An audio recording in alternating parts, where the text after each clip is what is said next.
सीतापुर में धान के खरीदी केंद्र के करीना वहाँ के विधायक रामकुमार टोप्पो निरीक्षण। सीतापुर क्षेत्र के विधायक रामकुमार टोप्पो अपन क्षेत्र के भ्रमण में लगातार धान खरीदी केंद्र के निरीक्षण करत हैं। यही कड़ी में कल प्रतापगढ़ के राधापुर धान खरीदी केंद्र के अचानक निरीक्षण करे बर विधायक पहुंचे रही। वहाँ धान खरीदी के बाद जो धान ला स्टॉक में रखे गए है वो पूरा धान गीला होए से सड़ चुके रही से। ये स्थिति ला देख करके विधायक नाराज होके तुरंत धान खरीदी केंद्र के प्रबंधक और कर्मचारी मंडल फोन करके बुलाइन। विधायक के कहने से कि हजारों टन धान पर सरकार पैसा खर्च करके किसानों से धान खरीदी करे है। एक बाद भी यहाँ रख रखाव के उचित व्यवस्था नहीं हुए से हजारों टन धान सड़ गई से। एक जो भी अधिकारी कर्मचारी जिम्मेदार हो ही उसके खिलाफ कानूनी कार्रवाई करे जाही। हम राधापुर मार्ग से गुजर रहे थे तो बारिश में धान भीगते हुए पाया गया और जब हम वहाँ का निरीक्षण किए तो किसी प्रकार का वहाँ पे कोई स्टाफ उपस्थित नहीं था, ना संचालक था ना वहाँ का मैनेजर था।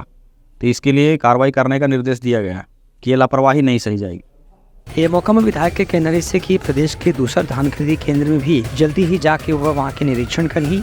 यदि वहाँ भी धान खरीदी की व्यवस्था उचित नहीं पाई जाही तो वहाँ पर भी अलग से निर्देश जारी करके दोषी अधिकारी कर्मचारी के खिलाफ कार्रवाई करे जाही। Bureau report Telangana news.